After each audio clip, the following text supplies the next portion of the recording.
শ্রদ্ধেয় জনাব তারেক রহমানেরও দৃষ্টিতে রয়েছে এটি।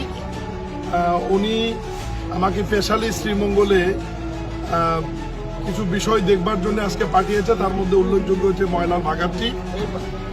ইতিমধ্যেই প্রশাসনের সাথে আমার এই বিষয় নিয়ে কথা হয়েছে। ময়লার ভাগাড়ের জন্য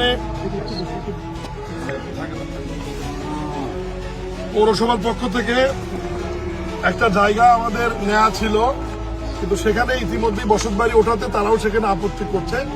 আমরা আজকে নতুন করে একটা সিদ্ধান্ত দিয়েছি, আমি এমপি সাহেব সহ ইউনূস সাহেবকে, যে শহর থেকে একটু দূরে সরকারি কোনো নিরাপদ জায়গায় যেখানে পরিবেশের ক্ষতি হবে না, এরকম একটা জায়গায় ময়লার ভাগাড়টি নিবে, ময়লা আমরা সরায় ফেলবো এবং সেখানে আমরা একটা ওয়েস্ট ম্যানেজমেন্ট প্ল্যান দিয়ে দেব, ময়লা ব্যবস্থাপনা, যে ময়লা ব্যবস্থাপনা করে যেখান থেকে জৈব সার, নবায়নযোগ্য বিদ্যুৎ উৎপাদন এরকম কিছু করা যায় কিনা। আমরা অনেক জায়গায় এটা করছি সারা বাংলাদেশে, এবং গন্ধও থাকবে না। এরকম একটা প্রকল্প আমরা শ্রীমঙ্গলের জন্য আলাদাভাবে নিব, এবং আপাতত যে ময়লাটা আছে এটা কাজে লাগানোর জন্য এখানে নতুন করে কি প্রকল্প নেওয়া যায় এ ব্যাপারে আমি আগামী 15 দিনের মধ্যেই আমাদের মন্ত্রণালয়ের এই ওয়েস্ট ম্যানেজমেন্টের উপর একজন কনসালটেন্ট আছে, যিনি লন্ডন থেকে আমরা তাকে নিয়োগ দিয়ে প্রশাসন, ইউনো এক্সচেঞ্জ সহ সরকারি কর্মকর্তাবৃন্দ, বিএনপি নেতা সুরপুর সহ যারা আছেন, আসসালামু আলাইকুম। মূলত বাংলাদেশের ঐতিহ্য এবং ঐতিহাসিক জায়গা হচ্ছে মৌলভীবাজারের শ্রীমঙ্গল, যেখানে হাজার হাজার পর্যটন সারা বছর এখানে আসে। এই পর্যটন কেন্দ্রকে ঘিরে কি কি ডেভেলপমেন্ট চলমান এবং কি কি ডেভেলপমেন্ট হাতে নেওয়া যায় এ বিষয়ে মাননীয় প্রধানমন্ত্রীর অনুশাসন অনুযায়ী আমি শ্রীমঙ্গল সফরে এসেছি, এবং আমি এখানকার স্থানীয় প্রশাসনের সঙ্গে গতকাল রাতেও কথা বলেছি, আজকে সকালেও মিটিং করেছি, সমস্যাগুলো আমি শুনেছি। বৃহত্তর সিলেটের জন্য একটা অনেক বড় প্রকল্প হাতে নেওয়া আছে, প্রায় 5,500 প্রয়োজন। কোন নির্বাচনটি আমরা আগে করব, কোনটা পরে করব, এটি আবারও রিপিট করছি।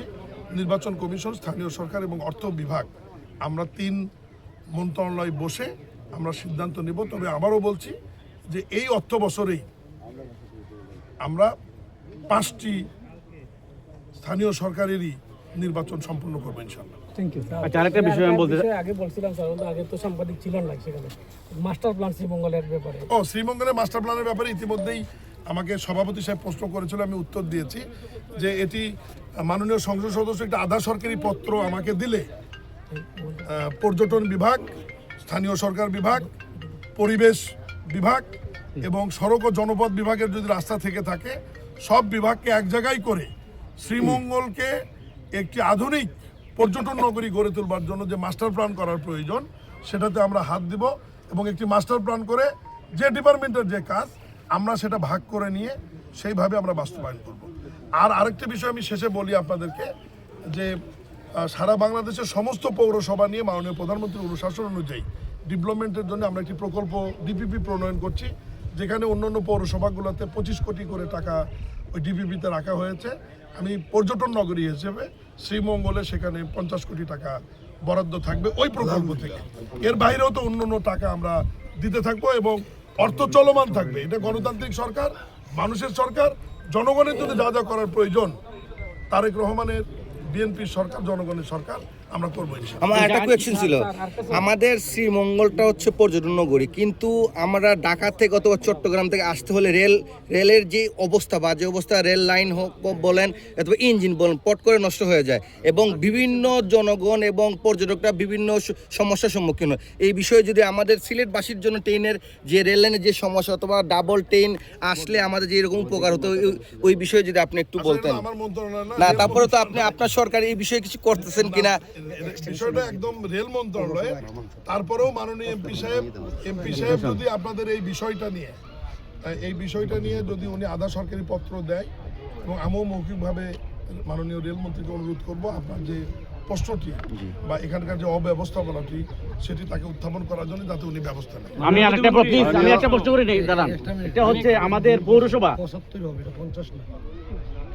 আমাদের পৌরসভা এটা এক্সটেনশন করার চিন্তাধারা আছে কিনা, এবং আপনি যে মডেল স্কুলটার কথা বললেন একটু আগে, পৌরসভা বর্ধিতকরণের প্রস্তাব ইতিমধ্যে মন্ত্রণালয়ে আছে এবং খুব দ্রুত সময়ের মধ্যে শ্রীমঙ্গল পৌরসভার বর্ধিতর যে প্রস্তাব আছে এটা আমরা অনুমোদন করে দেবো। এবং যে স্কুলটার কথা বললেন, যে স্কুলটা বিগত সময়ে মাননীয় অর্থমন্ত্রী মহোদয় এম সাইফুর রহমানের নাম ফলকে লাগানোর অপরাধে বিগত 17 বছর স্কুলটাকে জুপজাট বানায় রাখা হয়েছে। ইউনো সাহেব, ডিসি সাহেব ছিলেন কালকে, উনি ওই যে মডেল স্কুল যেটা কালকে ডিসি সাহেব গেছিলেন ভিজিটে, আমরা সব সাংবাদিকরা ছিলাম। এই স্কুলটা এত জরাজীর্ণ অবস্থায় রাখা হয়েছে, এত সুন্দর ভবনগুলা, এই বিষয়ে আপনার একটু মতামত জানতে চাই আমি। না, এটা ইউনো সাহেব যদি মনে করে যে চালু করার প্রয়োজন, সরকারকে জানালে আমরা চালু করবো।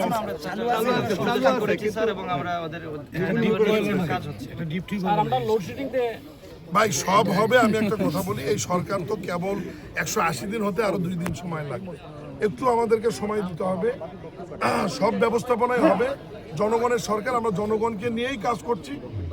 আর বিদ্যুৎ এবং জ্বালানি নিয়ে ইতিমধ্যেই বিদ্যুৎ মন্ত্রী এবং প্রতিমন্ত্রী জনগণের সামনে আমাদের সরকারের এবং ওই মন্ত্রণালয়ের অবস্থান তুলে ধরেছে, এবং ওই মন্ত্রণালয়ের অবস্থান সেটি পরিষ্কার। তবে আমাদেরকে নবায়নযোগ্য বিদ্যুতে যেতে হবে, সোলার প্যানেলের ওপর বেশি বেশি করে যেতে হবে।